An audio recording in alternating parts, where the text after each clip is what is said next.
Hi friends, look at this chart. It is wonderful. It's the VeChain USDT chart. We're going to be taking a look at VeChain right now and discussing a couple of key pivot points for us to be really aware of, and a couple of entry zones, targets, risk management stuff, all that good stuff, all of that. And what I'm going to ask you to do in sort of as a reward for me, if you don't mind, is to hit the like button. I would really appreciate it. And join me sometime by hitting subscribe, coming back for a live stream sometime, right? These are the intro clips. You've got like another 10 seconds, plenty of time to move your finger over and hit like. I really would appreciate it. Really would. Not joking. Really would. Okay, you done it? Cool. Excellent. Nice one. So VeChain USDT here. And we're looking at it on the 4-hour time frame. Is that what the person requested? Let me just check. VeChain USDT 4 hours. Yeah, cool. So, and I'm running a drop-in center at the minute. You can come in and drop in and ask for some TA. Now, we've got a Fibonacci retracement tool effort on the go here, and it's not, it creates a lot of noise in the chart. I understand a lot of noobs out there, particularly, don't understand what we're looking at here. So let me just color in a line for you and make this 236 red and say that this is the crucial point for us in terms of Fibonacci technical analysis.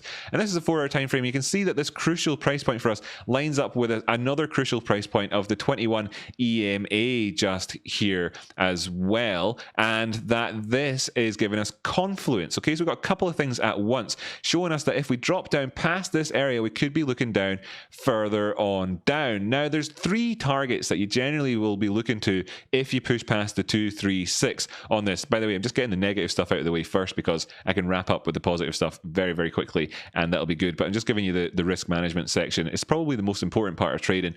So the 3 zones that you would look to is going to be this yellow line, then this sort of green line, and then this blue line. Okay, and let me just bring that back up. So if we do see closures down past that area, then we're looking down to here. Confluence again coming in with the 50 simple moving average, very significant, important moving average for us, and that comes in at 0.186. The 236, by the way, that price point we need to maintain comes in there at all the twos, 0.22222222222.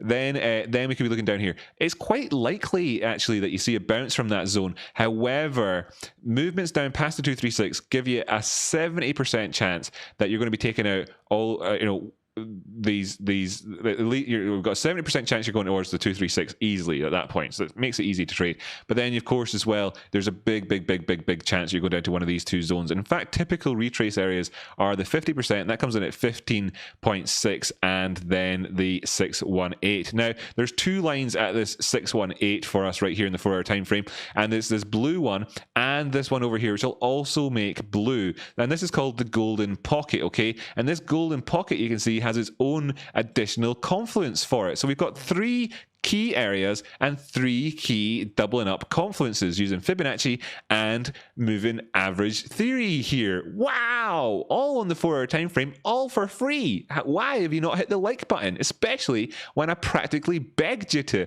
earlier on? You know, give a man a bit of pride, why don't you? So anyway, we're looking down the way, and the 200 simple, this white dotted line, lines up perfectly with that. Now those are your 3 key areas for you. I'm going to leave it up to you to choose what we're looking at. All I would say is that I'm being positive on this, bullish if you like, as we remain above the 2 to 2 to 2 to 2 to 2 area, with a view to potentially going higher. Now, what is the target for us if we want to go crazy on it and look up past our previous high, past the 100% point, up to higher? We were looking up at 35 cents. That's where the 1618 comes in at. That's where I'd be looking to for my next target. So much so that I'm going to just pop a wee horizontal line in there so that I don't need, so I can, remove the Fibonacci and not forget about it. That's what I'm looking to. Little bit of caution though. Why did I spend so long talking about negative stuff when the positive stuff is right there, and it leads us up all the way up there? And of course, in terms of YouTube, I'd get far more clicks if I just said 50% gains coming in guaranteed, etc. And they could be. And that's what I want to see happen, and it's what I'm hoping to see happen, and it's what I'm trading for, you could say.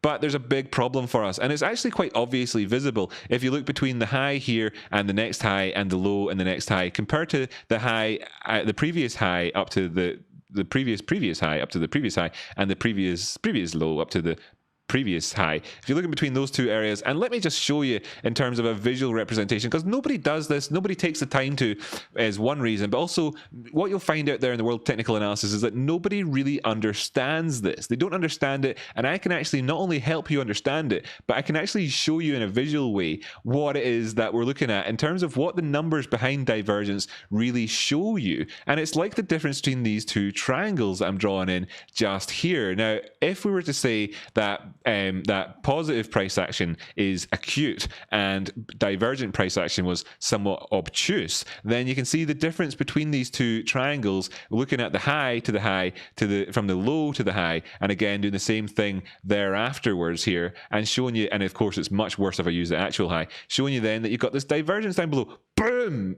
Mind exploded, right? Visualization for divergence. Boom! Fantastic. I reckon that little bit of a clip there is worth $1,000 all on its ownio. So again, please don't make me beg you, but if you actually shared this video with somebody, they'd probably say thank you to you afterwards. There you go. Right, cool. So we have a bit of bearish divergence. Now, is it properly confirmed in there as such? Well, maybe no, not quite. And I'm waiting to see if the prices drop down below that 2222 area. Then you're getting it confirmed at that point as a local high. At the minute, you've not really done enough to say that that's really a local high. Really, because, and that's quite obvious when you look up towards other areas like the 24-hour time frame, where you see so much volatility sandwiched between what actually isn't really distinct highs and lows. It's just huge wicks. Boom, nice one.